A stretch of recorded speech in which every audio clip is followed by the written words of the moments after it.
Hello दोस्तों, आपका हमारे YouTube चैनल में साइकोलॉजी विद सतीश में आपका फिर से स्वागत है। तो हमने मनोविज्ञान के प्रकारों के बारे में पढ़ लिया था। आज हम इनके प्रकार को विस्तार से पढ़ेंगे। तो हमारा पहला प्रकार है वो है मानव मनोविज्ञान।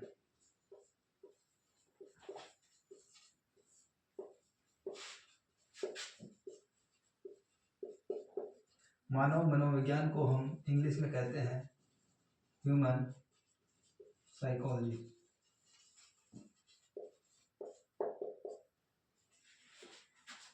ह्यूमन साइकोलॉजी के अंदर हम ये देखते हैं कि मनुष्य भिन्न भिन्न परिस्थिति में भिन्न भिन्न प्रकार से व्यवहार करता है, और ये व्यवहार क्यों करता है इसका अध्ययन मानव मनोविज्ञान के अंतर्गत किया जाता है। तो इसमें हमारा पहला टॉपिक आ जाता है कि मानव भिन्न भिन्न परिस्थितियों में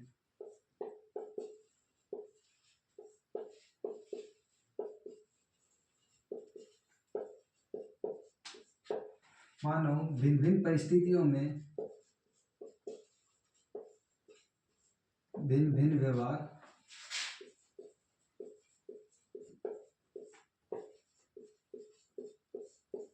करता है। ठीक है, इसमें हमारा सेकंड पॉइंट आएगा वो ये है कि मनोविज्ञान की शाखा के अंतर्गत केवल मानव व्यवहार का ही अध्ययन किया जाता है, न कि पशुओं का।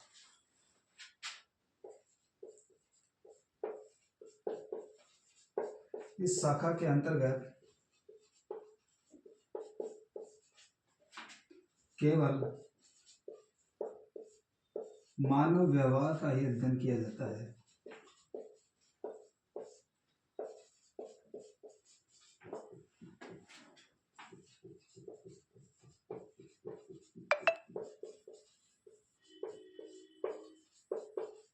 मानव व्यवहार का अध्ययन किया जाता है, न कि पशुओं के व्यवहार का।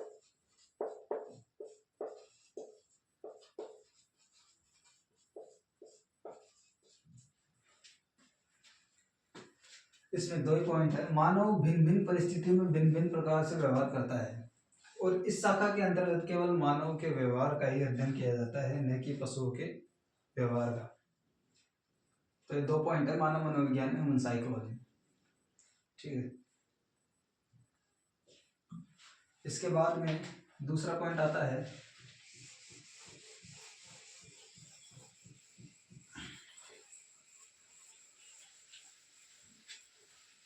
इसके बाद में हमारा जो दूसरा पॉइंट है वह है पशु मनोविज्ञान।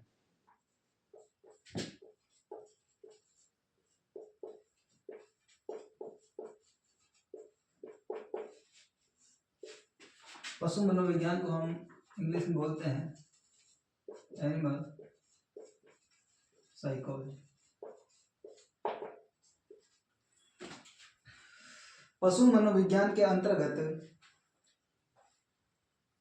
हम पशुओं के व्यवहार के बारे में अध्ययन करते हैं। इसे हम तुलनात्मक मनोविज्ञान भी कहते हैं, क्योंकि इसकी तुलना मनोविज्ञान में मानव मनोविज्ञान के साथ इसकी तुलना की जाती है। पशु मनोविज्ञान की तुलना मानव मनोविज्ञान के साथ में की जाती है, इसलिए इसे तुलनात्मक मनोविज्ञान भी कहते हैं। इसकी तुलना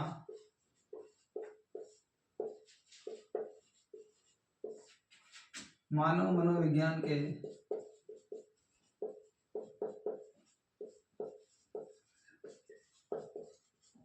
साथ में की जाती है,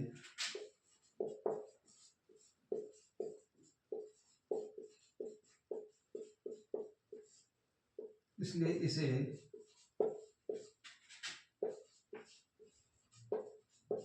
तुलनात्मक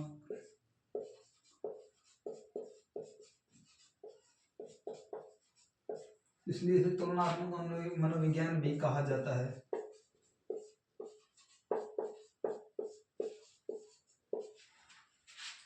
सेकंड पॉइंट है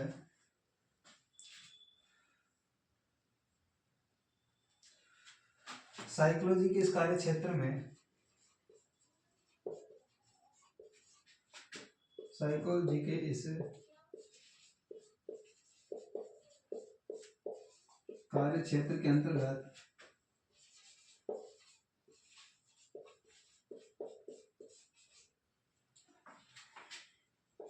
मानव व्यवहार के अलावा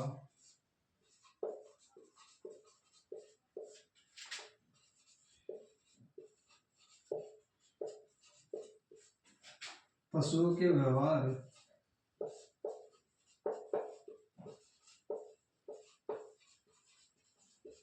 यानी कि उनकी क्रियाओं का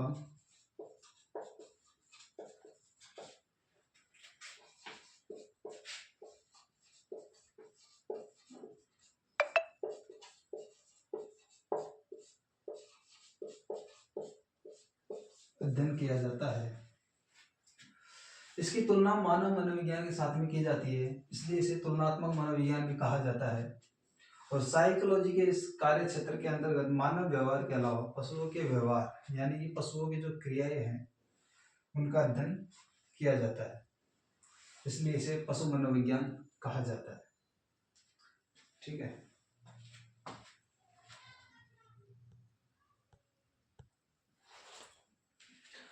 तो हमारा तीसरा पॉइंट आता है व्यक्तिगत मनोविज्ञान यानी कि इंडिविजुअल साइकोलॉजी। इंडिविजुअल साइकोलॉजी के अंतर्गत हम यह देखते हैं कि हर इंसान अलग अलग सोचता है, अलग अलग क्रियाएं करता है, हर इंसान का स्वभाव अलग होता है। जैसे संसार में कहीं भी दो व्यक्ति की प्रकृति हमेशा एक समान नहीं होती है। सोचने की क्षमता, बुद्धि, संवेगात्मक, उनमें भावनात्मक क्रियाएं सब अलग अलग पाई जाती है। इंडिविजुअल साइकोलॉजी में इसी भिन्नता का अध्ययन किया जाता है। ठीक है। तो संसार में कहीं भी दो व्यक्ति की प्रकृति, संसार में कहीं भी दो मनुष्य की प्रकृति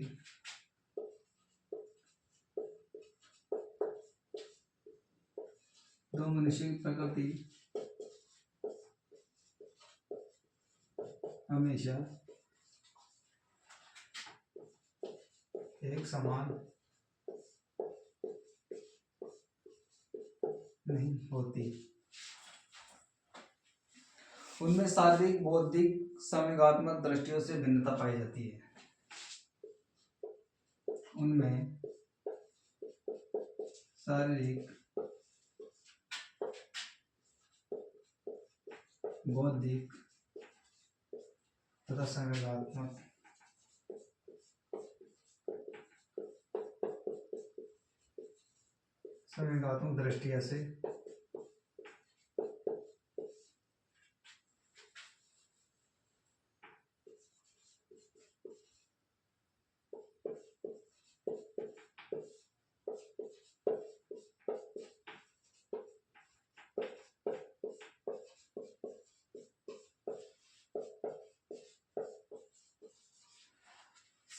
दृष्टिया से भिन्नता पाई जाती है। इंडिविजुअल साइकोलॉजी में इसी भिन्नता का अध्ययन किया जाता है। इंडिविजुअल साइकोलॉजी में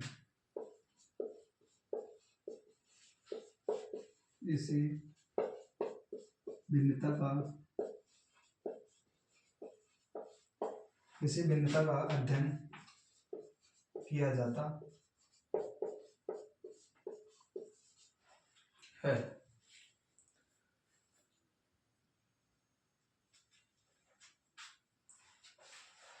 देखिए, संसार में कहीं भी दो मनुष्य की प्रकृति हमेशा एक समान नहीं होती है। शरीर से कोई पतला है, कोई मोटा है, कोई कैसा सोचता है, सबकी बुद्धि अलग अलग होती है। संवेगात्मक बुद्धियां, संवेगात्मक दृष्टियां, सबकी सोचने की क्षमता अलग अलग पाई जाती है। तो इसमें इंडिविजुअल साइकोलॉजी में इसी भिन्नता का अध्ययन किया जाता है। लोग बुद्धि, स्वभाव, दृष्टिकोण और भावनात्मक प्रतिक्रियाओं से एक दूसरे से भिन्न होते हैं। ठीक है, ये तो तीसरा पॉइंट हो गया अपना। चौथा पॉइंट है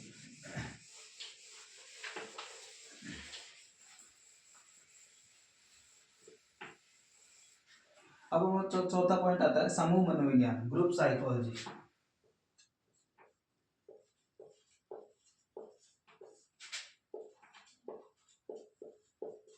समूह मनोविज्ञान।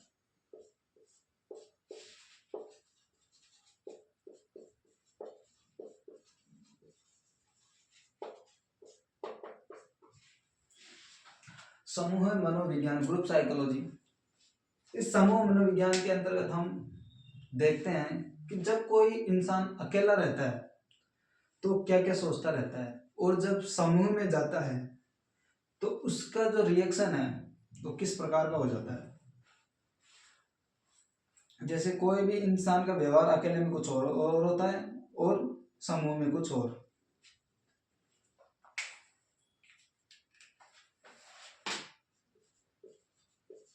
जब कोई इंसान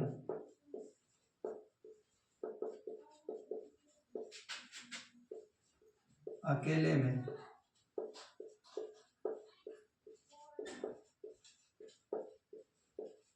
बैठा रहता है तो कुछ और सोचता है।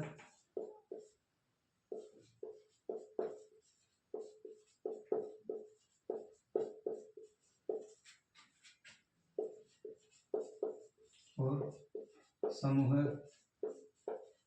में जाने पर कुछ और।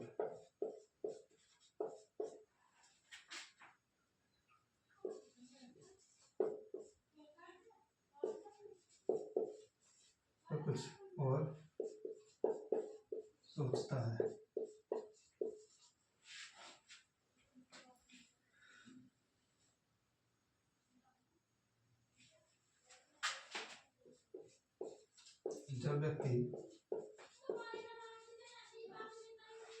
जब व्यक्ति अलग अलग समूह में बैठता है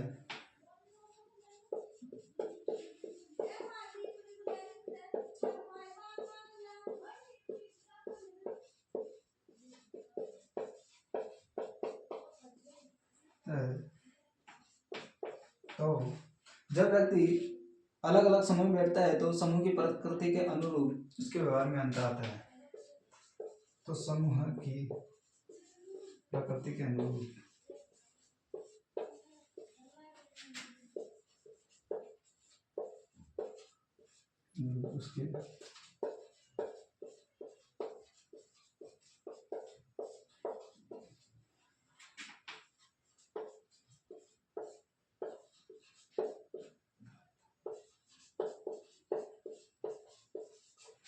उसके व्यवहार में अंतर आ जाता है।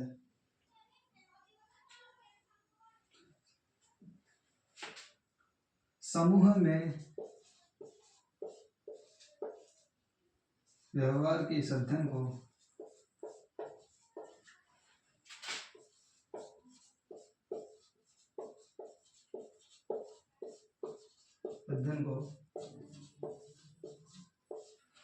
समूह मनोविज्ञान कहा जाता है।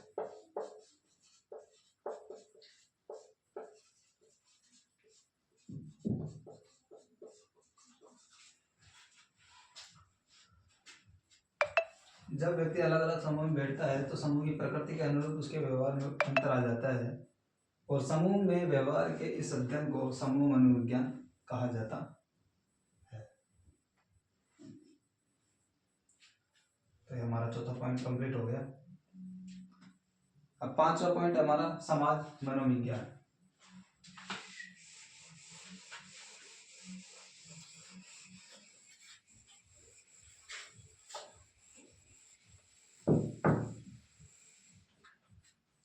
हमारा पांचवा पॉइंट आता है समाज मनोविज्ञान।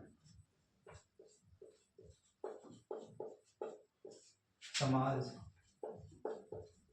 मनोविज्ञान यानी कि सोशल साइकोलॉजी।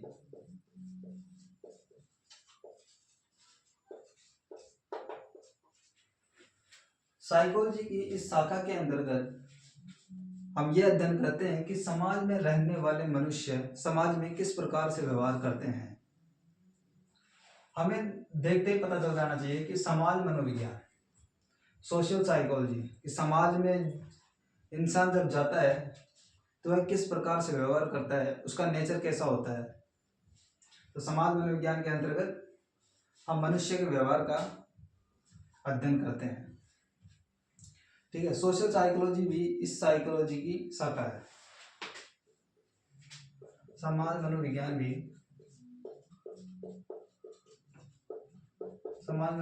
भी साइकोलॉजी की ही ब्रांच है। साइकोलॉजी की शाखा है।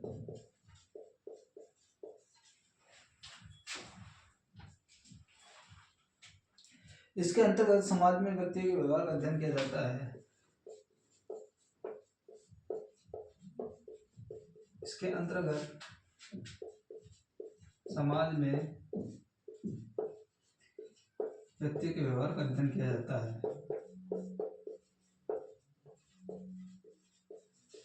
व्यक्तियों के व्यवहार का अध्ययन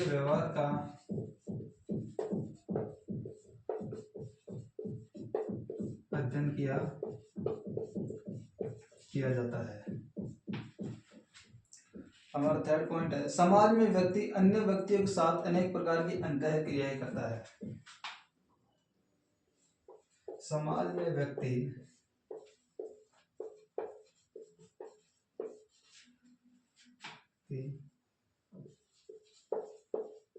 अनेक प्रकार की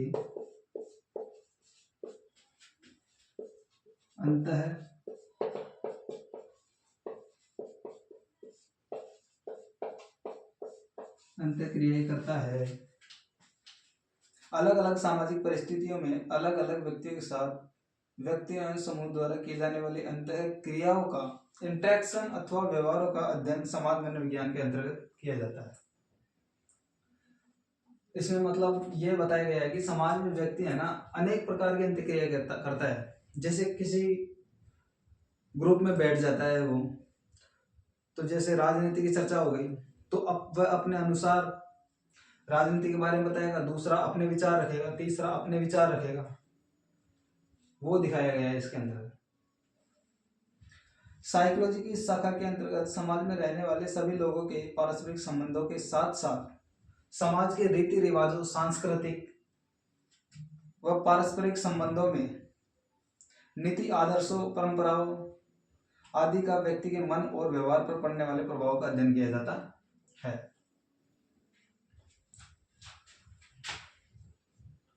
साइकोलॉजी की शाखा के अंतर्गत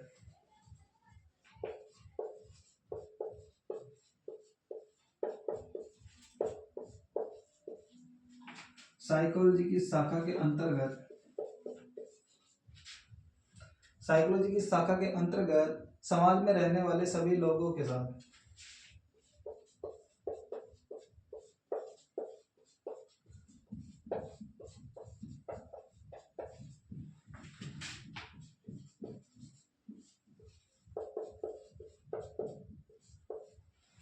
समाज में रहने वाले सभी लोगों के पारस्परिक संबंधों के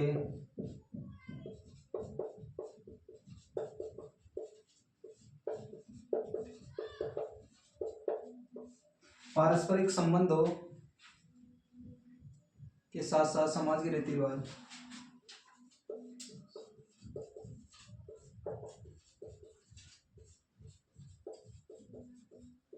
समाज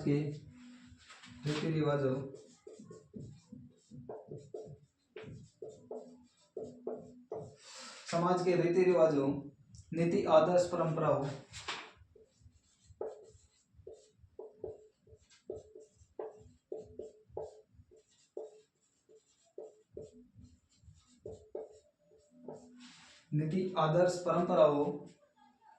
सांस्कृतिक प्रतिमानों आदि का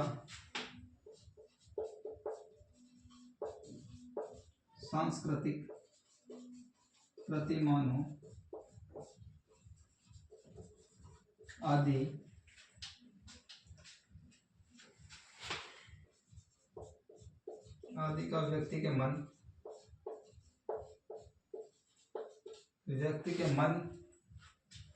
और व्यवहार पर पड़ने वाले प्रभाव का अध्ययन किया जाता है। मन और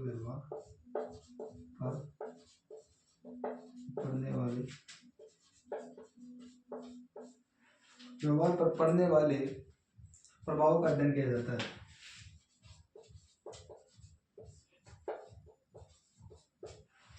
पड़ने वाले प्रभावों का